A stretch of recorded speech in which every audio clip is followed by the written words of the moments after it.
Good afternoon, and welcome to Pastor Story Time. Today we will continue the last week by Marcus Borg and John Dominic Crossan. Jerusalem in the centuries before Jesus. It was the prophets' warnings and not their hope that came to pass after a dreadful siege over a year. Jerusalem was conquered by Babylon in 586 BCE.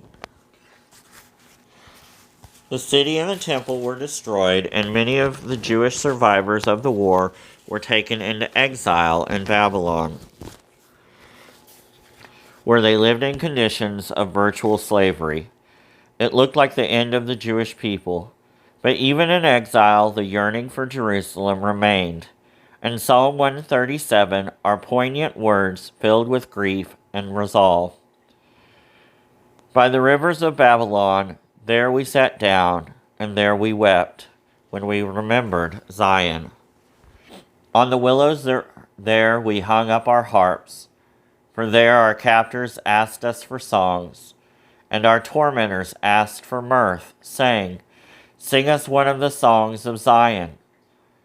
How could we sing the Lord's song in a foreign land? If I forget you, O Jerusalem, let my right hand wither. Let my tongue cling to the roof of my mouth. If I do not remember you, if I do not set Jerusalem above my highest joy.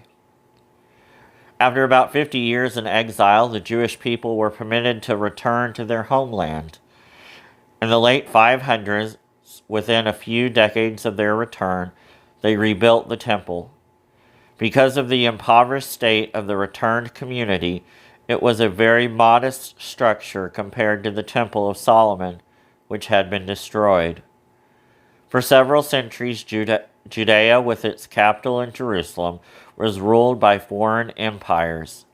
Under the Persian Empire and its Hellenistic successors, the temple in Jerusalem was the center of local government in Judea. The high priest and the temple authorities were in effect the rulers of the Jewish people, though of course they owed allegiance and tribute to their imperial overlords. This state of affairs continued into the 2nd century, when the Jewish people gained their independence from the Hellenistic Empire of Antiochus Epiphanes around 164 BCE. The successful revolt was led by a Jewish family known as the Maccabees, also known as the Hasmoneans. They ruled the Jewish homeland from Jerusalem for about 100 years until it fell under the control of Rome in 63 BCE. After abolishing the Jewish monarchy, Rome initially ruled through the high priest, the temple, and a local aristocracy centered in the temple. This was Rome's traditional practice, throughout its territory, appointing local collaborators from the indigenous population to rule on Rome's behalf. The primary qualification was wealth. Rome trusted wealthy families.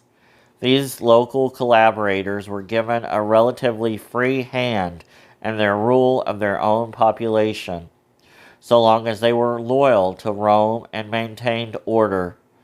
There was one additional condition. They were responsible for collecting and paying the annual tribute owed to Rome. However, in the decades after Rome took control of the Jewish homeland, there were power struggles among the Jewish aristocratic families, and so Rome appointed as king of the Jews a man named Herod, an Idumean whose family had only recently converted to Judaism. Herod had a long reign until 4 BCE and eventually became known to history as Herod the Great. Herod was obviously a man of great ability, though also ruthless. Early in his reign, he ordered the execution of many of the traditional aristocracy in order to secure himself against power struggles, and also perhaps to confiscate their land and wealth. He thereby eliminated the old elites of wealth and power and replaced them with new elites who owed their position to him. He did not trust his subjects and placed them under surveillance, prohibiting unauthorized public gatherings. He also severely limited the power of the high priest. Though according to Jewish law, the high priest was to serve for life, Herod appointed and deposed 7 high priests during his 33 years as king. Moreover, he restricted their role to their narrowly religious function in the temple. Herod ruled from Jerusalem, and the city became magnificent during his reign. Above all, he rebuilt the temple, beginning in the 20s of the 1st century BCE. Herod remodeled the modest post-exilic temple, but in effect built a new temple surrounded by spacious courts and elegant colonnades with sumptuous use of marble and gold. To do so, he had first to construct an enormous platform about 1,550 feet by 1,000 feet, almost 40 acres. Even non-Jewish writers describe the temple complex as the most magnificent in the Roman Empire. He built a palace for himself, which was later to become the residence of the Roman governors, including Pilate when they were in Jerusalem. It was luxurious, with columns of colored marble and glittering fountains, shaded pools, ceilings painted with gold and vermilion, chairs of silver and gold inlaid with jewels, mosaic floors with agate and lapis lazuli. Like the temple, it was huge. His dining room had enough couches for 300 guests. Herod's building projects went beyond Jerusalem. On the coast, he built a huge all-weather port on Judea's Mediterranean coast at Caesarea Maritima, later to become the center of Roman administration in the Jewish homeland. The city was named after Caesar and the harbor after Augustus, Sebastos in Greek.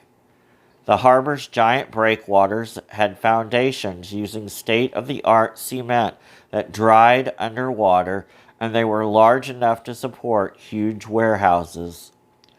Though its triple anchorages passed not just trade and commerce, but pilgrimage and tourism.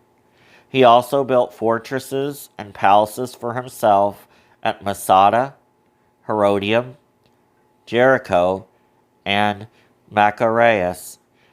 Inside and outside of his kingdom, he financed the building of the temples to Caesar Augustus. All of this cost an enormous amount of money. In addition to paying for his building projects and his opulent lifestyle, he was responsible for collecting and paying annual tribute to Rome. His sources of income were the ones available to rulers in pre-industrial agrarian societies: direct ownership of agricultural land, royal lands, taxation, and for want of a better word, extortion from wealthy families whom he had favored. Though history knows him as Herod the Great, he was not popular with many Jews. Some called him Herod the Monstrous. He was profligate in his spending, brutal in his oppression, and near the end of his reign, psychopathically paranoid. Indeed, when he died in 4 BCE, revolts erupted throughout his kingdom. So serious were they that Roman legions had to be brought south from Syria to quell them. In Galilee, the Romans burned and destroyed the city of Sepphoris, 4 miles from Nazareth, and sold many of the survivors into slavery.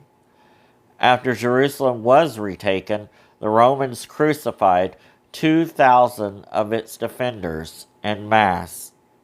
The suppression of the revolts of 4 BCE was the first direct Jewish experience of Roman military power in several decades. Herod had ruled the whole of the Jewish homeland.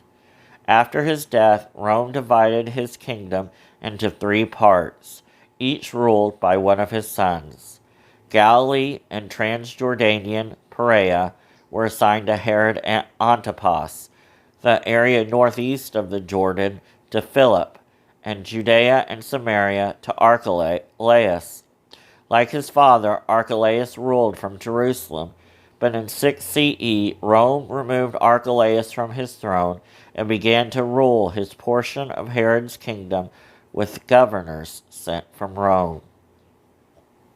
Here we stop on page 15.